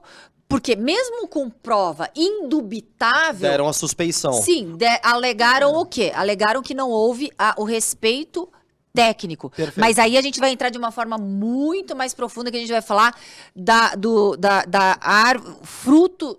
fruto envenenado, da árvore dos frutos envenenados. E aí o que acontece? A teoria do fruto da árvore envenenada diz que se tem duas possibilidades no Código de Processo Penal, se não tivesse outro meio de obtenção daquela prova, em prol da sociedade, tribunais nossos já garantiram condenações. Por isso que eu falo que tribunais, isso a gente não falou agora quero afirmar, tribunais não poderiam estar mesclados com decisões políticas. As decisões tinham que ser técnico-jurídicas. Que é o caso do Dallagnol. Eu não vou afirmar o Dallagnol. Porque o Dallagnol, pra mim, o que me incomoda é só a afirmação de que ele largou o cargo prevendo que aquilo poderia vir contra ele. Isso tá eu achei certíssimo. Não. Tá certo. Isso eu vou falar que tá certo. Por quê? Porque ele já teve a punição dele. Ele perdeu a aposentadoria, que é sei lá quanto que é, pro MPF, Sim. largou uma punição. Ele não continuou para ver se ele teria alguma apuração. Aliás, exatamente. é a tese, inclusive, de tribunais superiores que é ilegal a cassação da aposentadoria. Quando a pessoa sai, é aposentada e ainda corre um processo administrativo disciplinar, e aí, demissão, então vamos caçar a aposentadoria? Não pode. Você entendeu o que eu tô falando? Sim, É tudo técnico, entendeu? Quer que eu seja mais clara para quem tá nos assistindo? Por exemplo, a pessoa está respondendo um processo criminal, num processo administrativo disciplinar. É o caso do Dallagnol. Não. Ele não estava respondendo. Ele tinha 15 apurações prévias. Então, foi isso que eu falei. Na Ele lei. não iria responder. Não tem como você falar, olha, eu estou com 5 apurações de boletins de ocorrência que vão virar inquérito policial. Não tem como ter Não, essa mas você não possibilidade. sabia, porque você não sabia se viraria. É isso que ele tá dizendo, Não, que não teria não tem como saber se viraria. Não tem como. Não tem como. E aí eu vou falar um outro engate para vocês, só para falar esse raciocínio. Quando você tem aquelas apurações, no caso a gente está falando que em processo disciplinar é diferente de apuração. É como se fosse uma denúncia diferente de um inquérito. Tá. Uma pessoa que está respondendo um inquérito, ele é diferente daquele que está denunciado. É diferente. Inquérito é diferente porque é parte pré-processual. A denúncia já é algo que você vai ter uma condenação. A apuração é saber se aquilo embasa uma denúncia. Então ele estava na parte prévia da apuração, o Dallagnol. E aí o que acontece? Quando a gente fala nesses trâmites todos para chegar no inquérito, no caso na denúncia, a gente fala de um servidor público que está ali, praticou atos, que ele está sendo processado administrativamente. Aposenta. Hoje. Ainda não julgaram. Julgam 6 meses depois. Ele era culpado, a pena dele, demissão a bem de serviço público. Só que ele já está aposentado. Então vamos fazer o quê? Vamos caçar a aposentadoria do cara. É ilegal, é inconstitucional, é confisco. Até nesse sentido, o cara que foi condenado a perder o cargo a bem de serviço público, já aposentado, o que dirá uma pessoa que perde... O cara, quando ele pede a exoneração, que é um direito, ele perdeu aquela aposentadoria, até os anos contribuídos. Por isso que eu tô falando, é algo que não está na lei. Quer mudar a lei? A regra do jogo muda daqui para frente. A gente não pode condenar pessoas com as leis não retroagem para malefício da parte, só em bonam parte. Então a gente não pode ter leis que retroagem para punição. E não tem lei, a gente não tem lei. E quando a gente toma decisões sem base na lei, a gente cria uma insegurança jurídica absurda, não só para quem é inimigo do Estado, mas de repente, futuramente, para quem discorda do Estado. É isso que eu tô falando, de forma técnica, entendeu? De forma técnica. E eu não estou defendendo o Dallagnol, até porque ele estava, inclusive, com um projeto de lei que prejudicava a polícia como um todo, um projeto de lei. Então, por isso que eu não estou falando com paixão, estou falando com técnica. Não estou falando de forma legalista. Não estou falando com paixão política, não. Aqui nesse caso. Mas agora, em relação à comparação que eu fiz lá, você concorda que também houve excesso naquele processo, mais ou menos baseado naquilo que... No Ministério Público Federal. E que a doutora ilustrou muito bem. Quando é o inimigo, a gente dá um jeitinho de forçar a barra. Agora, o que eu sou contra é voltar dente por dente, olho por olho, e ser um governo, não para todos, e um governo que persegue inimigos. Concordo. Então, quando a gente vê que...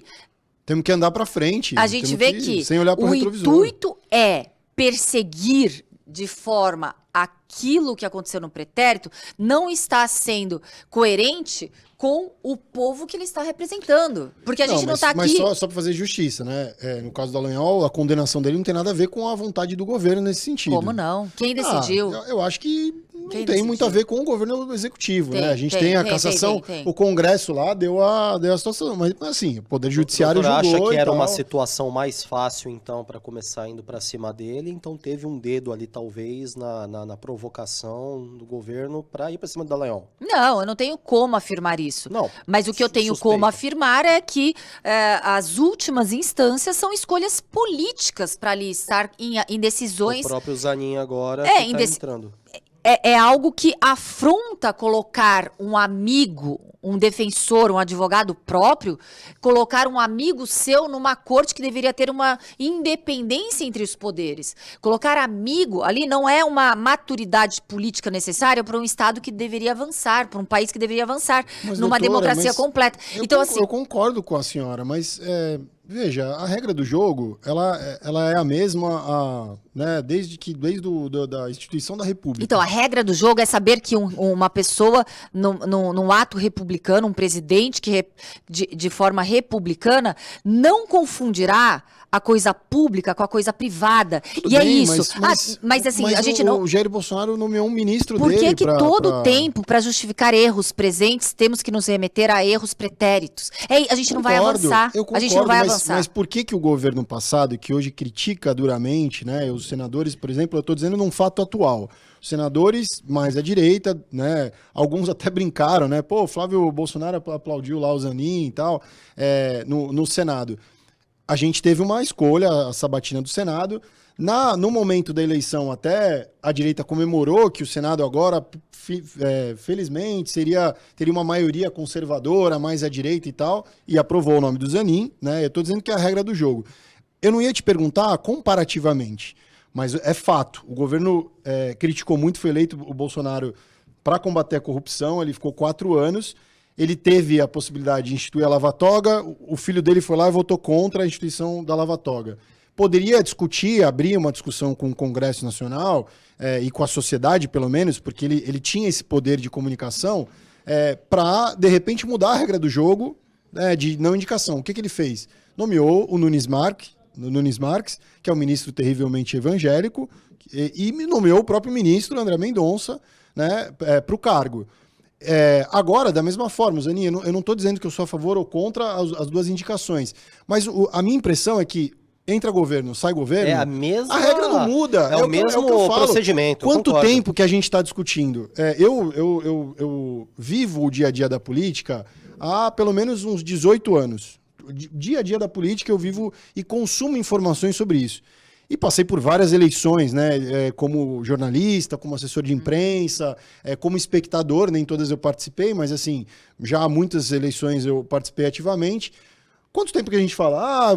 Temos que discutir a redução da maioridade penal. Temos que discutir a questão das medidas socioeducativas, as penas. O sistema prisional, uma série de coisas. E o que a gente vê é um escalonamento de polícia não tem arma, não tem viatura, o sistema prisional está cada vez pior, as medidas socioeducativas... O sucateamento das instituições, sucateamento. Governo, E aí a gente reproduzindo para aquilo que cabe ao governo federal, a gente não vê isso. Um exemplo clássico.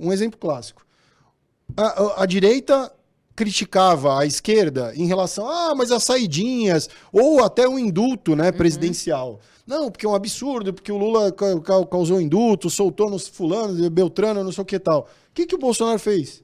Foi lá e deu o indulto pro Daniel Mendonça. Aí a narrativa da direita Silveira, mudou. né? Daniel Silveira. Aí deu a narrativa diferente. Começou a falar, não, mas é uma prerrogativa presidencial. Ou seja, a gente sabe que é uma prerrogativa presidencial, tanto para a nomeação do STF, como para esse tipo de situação. Não, a prerrogativa, ela deveria ser republicana. Republicana, concordo. A prerrogativa deveria ser você representando uma república, um país, você nomear alguém com notório saber jurídico e potencial ali para integrar um poder máximo, né, do judiciário, Sim. que a gente vê que deveria ter o check and balance, né, o balanço de contrapartida entre os poderes de autofiscalização um ao outro, de forma isenta a pessoalidade. Mas A gente afronta princípios basilares da administração pública, previsto no artigo 37, quando a coisa pública, privada, é tratada por aquele que está temporariamente no governo, na gestão. Então, é isso que não podemos justificar, e se continuarmos justificando atos recíprocos para o que é errado, para o que é imoral, porque é divorciado da moralidade ética, a gente vai continuar andando e remoendo para trás. O que eu acho? Ilegal não é. Não tem nada imoral. na lei. Perfeito, não tem nada na lei plenamente. que proíba ou vede o Zanin de ir para o STF. O Zanin, o André Mendonça, Ninguém, Nunes nada. Marques e todos os outros. Nada. Alexandre de Moraes, que foi lá pelo Temer, né? Muita gente, Nada. comunista e tal, Nada. mas o Temer Agora, de uma certa forma, é não ter vergonha na cara, é não ter ética, tratar como coisa sua uma coisa pública que é. Então é isso que a gente percebe. E por isso que a gente precisa mais transparência em todos os aspectos. E a gente vai falar de transparência também no governo atual. Ah, mas o governo anterior não deu transparência, não vamos dar no atual?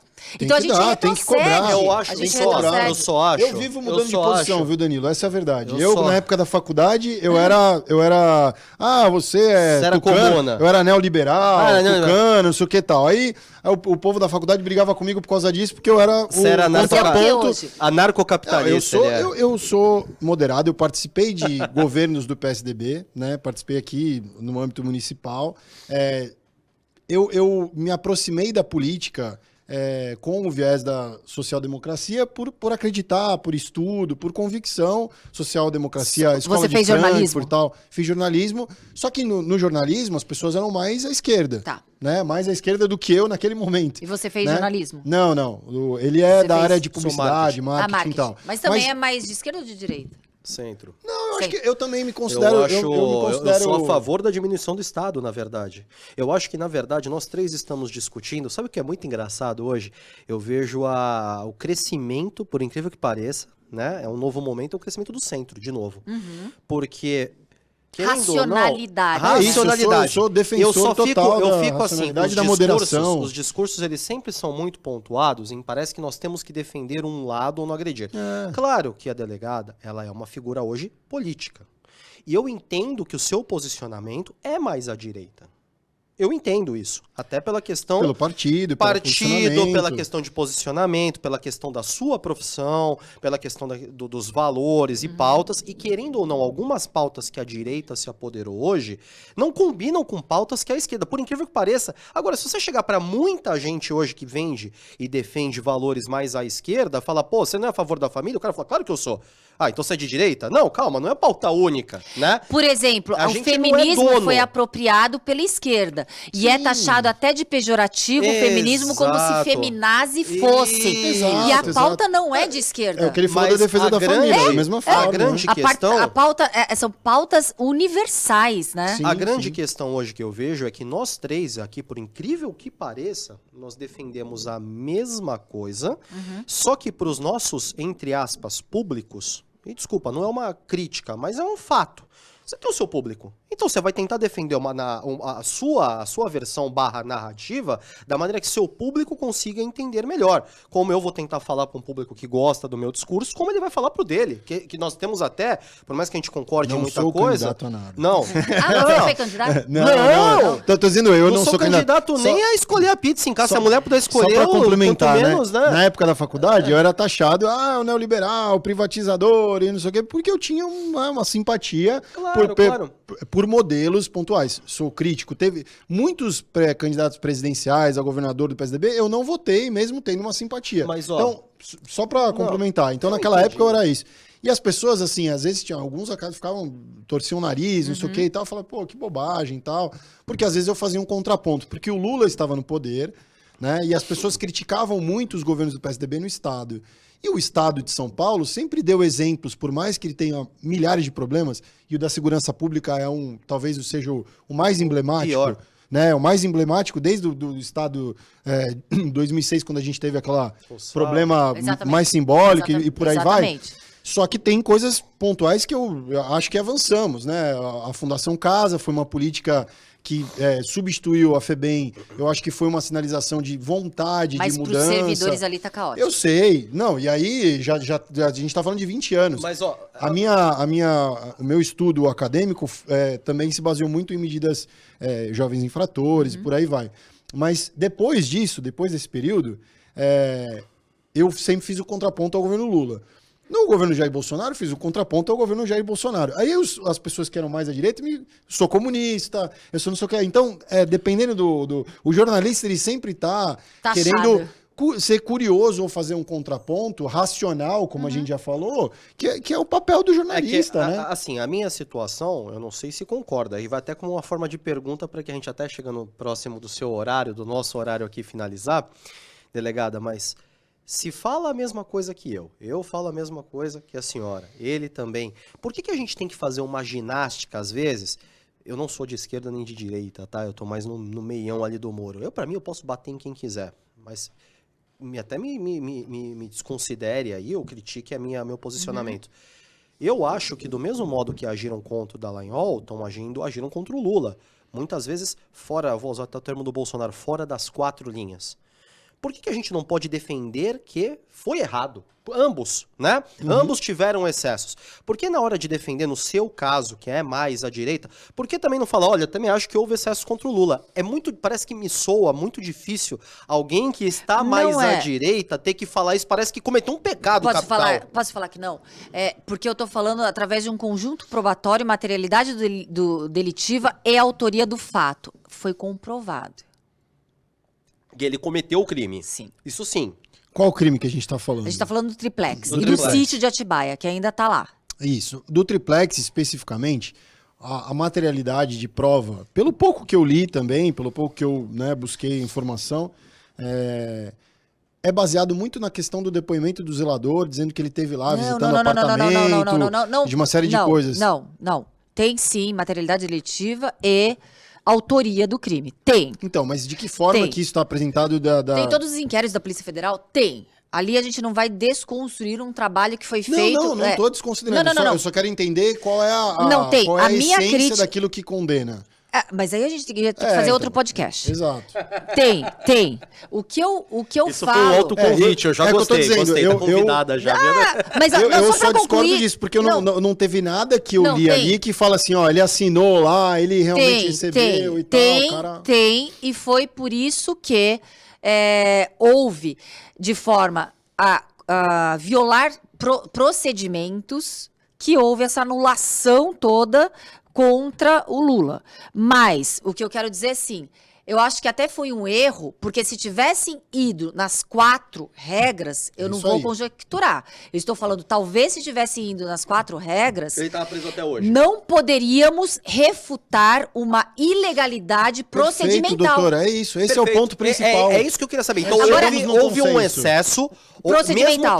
Procedimental. Não estou falando que ele é na inocente, materialidade, pelo eu não amor tô falando de Deus. no mérito. Concordo plenamente. Mas houve sim um excesso ali. Deixa eu só concluir. Agora, quando a gente fala do Dallagnol, é diferente, porque não tem materialidade delitiva nem autoria do crime. O excesso já está aí. Tá na forma e no conteúdo. Perfeito. Ali tava na forma. É isso que eu tô tentando dizer. O conteúdo existia, a forma como foi. Perfeito. É a mesma coisa, É que a gente tá falando de coisas diferentes, né? Ele não cometeu um crime. Posso falar? Ele não cometeu um crime. É uma interpretação de justiça eleitoral, é diferente. Não, o Dallagnol, ele tá sendo duplamente... Ele tá sendo duplamente. Não é crime, sabe por que doutora, é? Eles estão falando que eles burlaram. Quando ele burla alguma coisa, é um crime eleitoral. Não burla, ele não cumpriu o regramento eleitoral, como se fosse um crime eleitoral, que não dá punição. Sim. Não é porque não tem uma pena que não pode ser algo criminalizado. A gente tá falando ali no 28, ainda não foi descriminalizado, mas é despenalizado. Mas, por exemplo, eu como delegada de polícia, eu sei que aquele cara praticou um crime sexual contra aquela criança.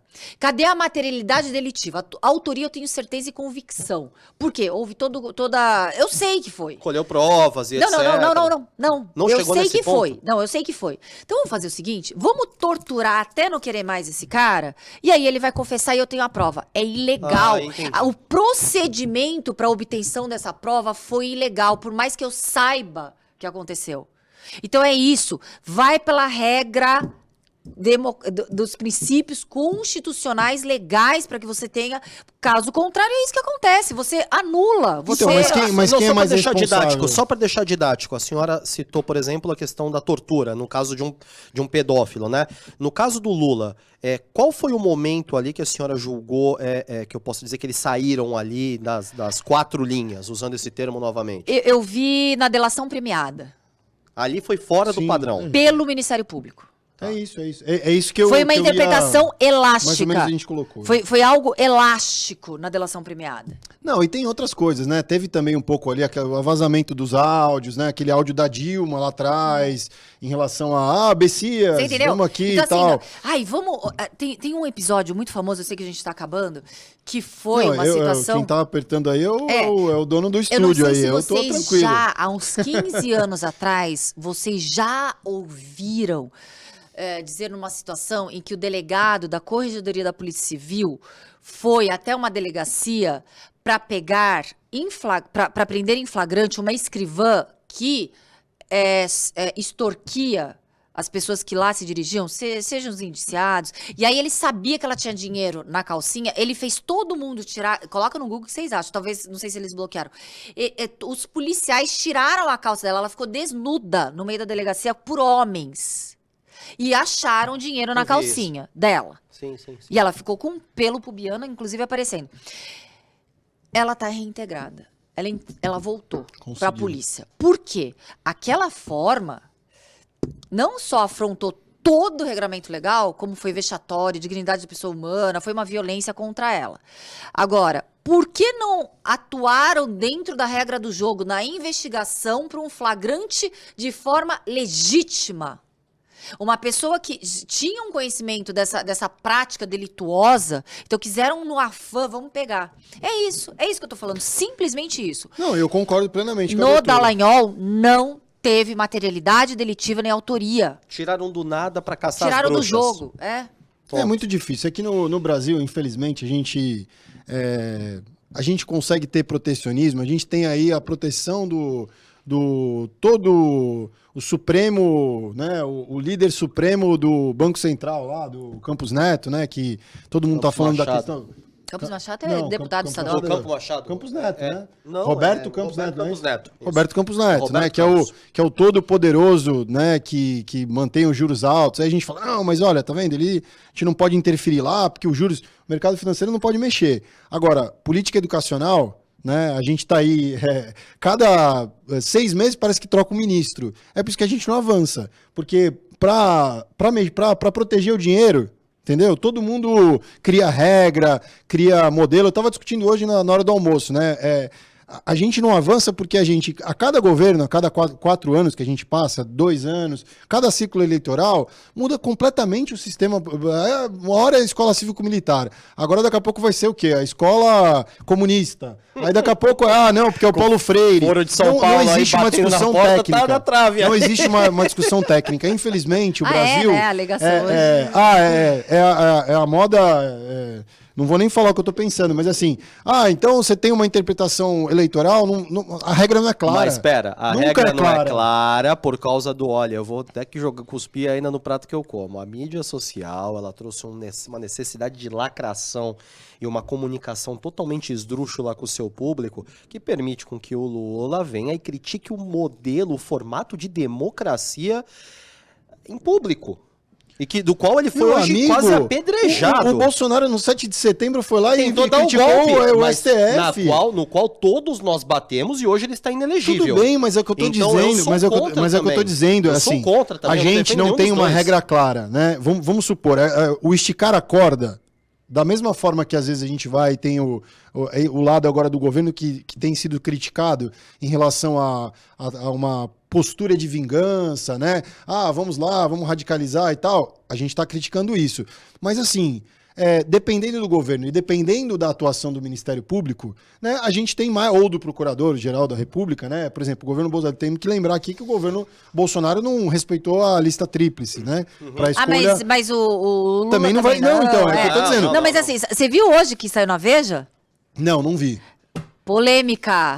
Vamos não, lá. mas a gente não pode, porque o. Não, mas podcast... não tem problema, não tem problema. A gente tem segurou problema. um pouquinho, que agora eu fiquei curioso. Eu também não li a Pode Veja falar, à ainda. vontade. Não, é a capa da Veja. Eu não vi. Qual é a capa A da Veja? vice-procuradora-geral insinuando que houve violações expressas pelo Alexandre de Moraes em elasticidade e apontamento de acusações e decretações de prisões de forma desconforme à Arbitrária. lei. Não, mas eu não tenho dúvida que isso vai dar algum problema. Da mesma forma da inexigibilidade Tá na do Veja. Bolsonaro Capa da hoje, Veja. A Veja vai tá ter uma batendo consequência. no Muita, STF. muita água vai Não, rolar então, e ainda. essa história da inexigibilidade do Bolsonaro, da mesma forma, assim, vai ter um momento que vai chegar alguém lá e vai falar, não, houve excesso, mas infelizmente é o que eu tô dizendo, vou só ressaltar. Faltam pra regras finalizar. mais Faltam regras claras definidas. e Isso eu assim, concordo. a gente tinha que estar discutindo, por exemplo, todos os países que avançaram em educação no mundo, a gente pode estar a Coreia do Sul, Japão, Espanha, Chile, todos fizeram pactos, independente do governo que estava no poder, em 25 anos, na Perfeito. Espanha, pacto de Moncloa e tal. Perfeito. A gente tinha que ter um Campos Neto, né, que é protegido. Vamos nomear um ministro, vamos eleger um ministro da educação. Fora, independente do presidente que tiver no poder, esse cara tem que ter proteção. Independente se o cara, não, agora não vai ser mais Paulo Freire, vai ser Olavo de Carvalho. Então, não, esse cara tá protegido. Ele tem que. Mas não, a gente só discutir isso pro dinheiro, pra proteção do dinheiro. Então, enquanto a gente não conseguir avançar nas pautas relacionadas à saúde, a como a gente falou aqui, a segurança, a proteção do dinheiro bem investido da segurança, tinha que ser porque. Falar que 25% não, temos lá 25% do orçamento é reservado para a educação, 10% do PIB para a educação. A gente tem. Qual é a garantia que esse dinheiro é bem empregado? Tínhamos Nenhum. que ter. Tinha que ter isso para a segurança Não, pública. mas tínhamos que ter. Para várias áreas, Claro. assim, tripé dos direitos sociais, eu acredito que é a segurança pública, a ausência de segurança pública impede, inviabiliza o exercício de outros direitos sociais, como saúde, como educação, como lazer e etc. Mas eu gostei disso que você falou, e eu também concordo. Tínhamos que ter um planejamento estratégico para ser cumprido a longo prazo, independentemente do plantonista temporário do governo. Perfeito. Tá ali, deu 4 anos, você vai cumprir esse Você planejamento está para você presidente, avançar. você não é o presidente. Para você avançar. Perfeito. Claro que Aquele o Estado tem plantonista que- do governo você está, cumpre exatamente. planejamento para que as pautas elas sejam acima de ideologias político ou interesses político-partidários, econômicos e etc. Os econômicos, né? Uma pauta social aqui, uma pauta social ali. Acho que o governo tem que dar a cara dele, né? O que eu falo, o estímulo acertadamente. Recentemente eu até falei lá na minha participação na TV Alesp essa semana sobre a medida acertada do governador Tarcísio de lançar um edital para o chamamento da iniciativa privada de desenvolvedores imobiliários, o Estado convidando os desenvolvedores imobiliários a construir 12 mil moradias no Estado de São Paulo. Legal. Na região, perdão, não no Estado de São Paulo, no litoral. No litoral. Né? Bacana. Baixada Santista e Litoral Norte. Mais ou menos a história do Minha Casa Minha Vida, né? Só que a iniciativa privada. Não, eu tô dizendo, mas a iniciativa privada constrói, o Estado garante esse. Sim, então sim. isso é acertado. O teu problema que vocês estão querendo dizer, e eu vou encerrar na sequência só, e me desculpem, mas é que assim, o que vocês dois estão querendo dizer é que se é Minha Casa ou Minha Vida ou auxílio, Bolsa Família ou Auxílio Brasil, tanto faz. Exato. É um programa, Exato. né? Agora você Que tem que pegar discutir um a importância rumo, do programa, exatamente, Se você realmente pegar ele tá o sendo bem rumo da aplicado e educação tal. e cada hora você dá uma guinada 90 Perfeito. graus à esquerda ou à direita, Perfeito. a gente não vai para lugar Não nenhum. vai. Eu vou encerrar. Vai instrumentalizar só ideologias políticas. Exatamente. Aí não é educação, é ideologia. Doutora, eu vou encerrar, só que eu nunca vi um Murilo assim. Essa é a primeira vez. Então E foi bom o Você tá falando podcast. isso em alguns programas. Mas tá? são Tô alguns ficando assim, mais eu não soltando. sei o que tá Tô acontecendo, escalando, mas talvez a gente tenha até que montar aí, quem sabe no futuro aí, uma mesa tripla aqui pra gente receber convidados. Eu gostei muito da participação, de verdade. Eu E acho a gente que nem foi... falou, Danilo, a gente não falou. Foi uma falha minha no começo. A doutora era formada em Direito Sim. pela Universidade Ela é Presbiteriana filósofa. Mackenzie. Aham. Ela é mestre em filosofia. Exatamente, né? ela é Mestre filósofa. em filosofia pela PUC, São Paulo. E ela tem pós-graduações na área de segurança. Ela também é coautora das obras jurídicas Polícia Judiciária no Brasil e no Mundo, Combate à Violência contra a Mulher, Medidas Protetivas, Lei Maria da Sim, Penna e a sim, Lei Maria sim. da Penha. Comentários artigo por artigo e estudos doutrinários. Começa o encerramento. Não, eu nem falei, porque assim, filosofia é uma matéria que eu gosto bastante, sou um curioso, na verdade, né? Mas gosto de colocar, e eu acho que talvez as pessoas, né, se refletissem mais baseadas, né, nos princípios da filosofia, talvez elas pudessem ter menos medo, menos insegurança e tal, e mais segurança naquilo que realmente, essencialmente, importa na vida. Uhum. E eu acho que a gente precisa avançar como sociedade, tendo discussões mais racionais, menos pautadas na ideologia e mais naquilo que faz bem para a coletividade e tal, né? Então, por isso que... Ou se tiver ideologia, que não seja uma ideologia por osmose, que você com convicção... Legal, você a defenda.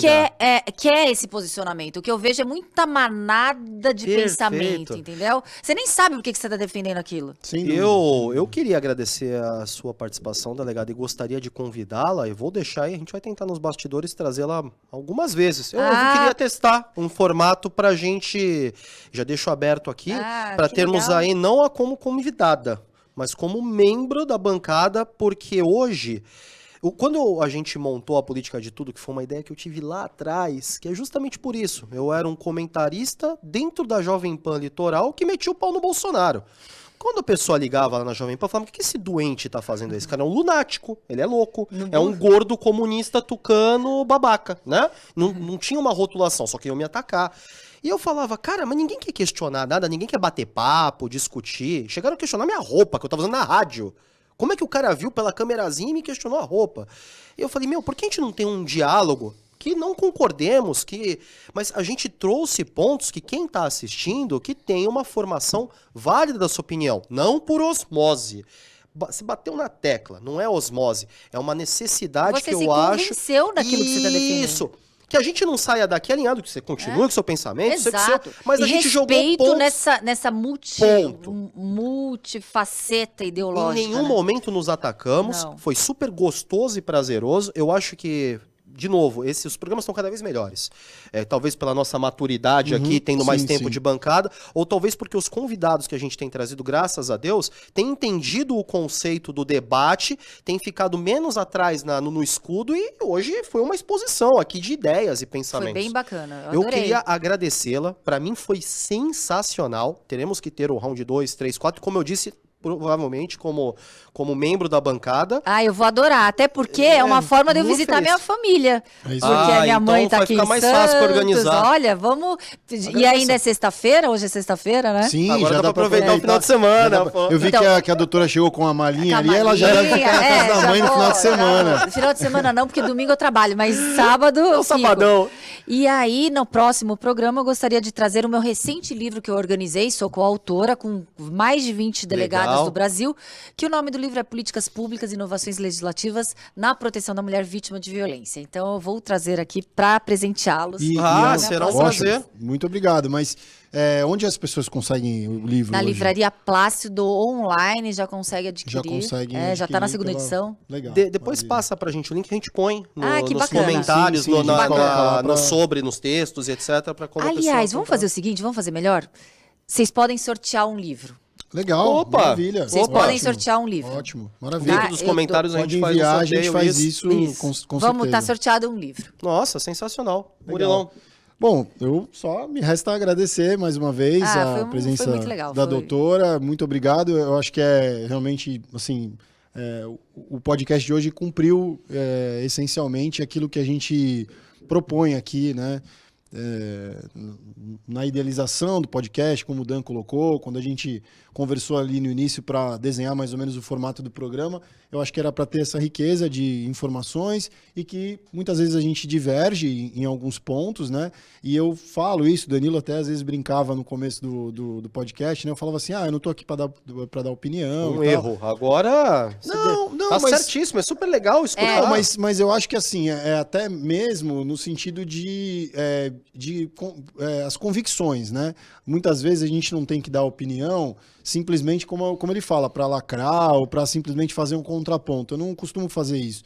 Mas eu acho que assim, a gente precisa avançar na discussão e até no entendimento das pessoas quando assistem o podcast, que todo mundo democraticamente pode realmente participar desse debate, por isso que a gente convida as pessoas a comentar, estimular, compartilhar.